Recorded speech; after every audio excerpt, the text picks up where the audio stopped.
পাকিস্তানের প্রাক্তন বোলার মোহাম্মদ আমির সে ইন্ডিয়ার টোয়েন্টি ব্যাটার অভিষেক শর্মা নিয়ে এমন কিছু কইছে যেটা মানে সম্পূর্ণ আমরা চিন্তার বাইরে। কি কইছে সে?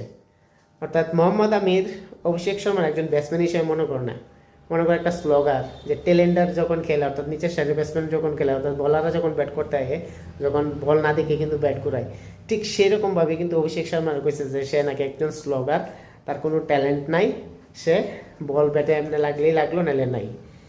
যদিও তার কথা এখন কি সত্যি হইতাছে এটা কিন্তু আমরা বুঝতে পারতেছি, কেননা লাস্ট 3 ম্যাচের মধ্যে 3টা 0, এর আগে যদি আমি 2 ম্যাচ মিলাই সেখানে 5 ওভার 7 ম্যাচের মধ্যে 5টা ডাক, 5বার 0 করে আউট হয়েছে, একটা ম্যাচে 68 করছে, একটা ম্যাচে 31 করছে। তো এই যে অভিষেক শর্মার অবস্থা, বাট এই ফর্ম নিয়ে সেটা অভিষেক শর্মার কি এই ম্যাচের মধ্যে রাখবো? সার্টিফিকেটের মধ্যে যে ম্যাচটা হইব, সঙ্গে যে ম্যাচটা হইব, এটা কিন্তু খুব একটা কোশ্চেনের ব্যাপার।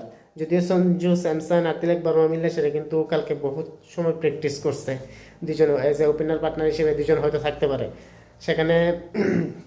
অভিষেক শর্মা যদি ড্রপ করে, এখানে সারপ্রাইজ হওয়ার কিছু নাই, কেন ব্যাক টু ব্যাক যে এতগুলি ডাক করতেছে এটা কিন্তু টিমের লেগে এখানে একটা চিন্তার বিষয়। ভারত 9জন ব্যাটসম্যান নিয়ে খেলতেছে, কারণ সে কিন্তু 0 রান করে আউট হইতেছে।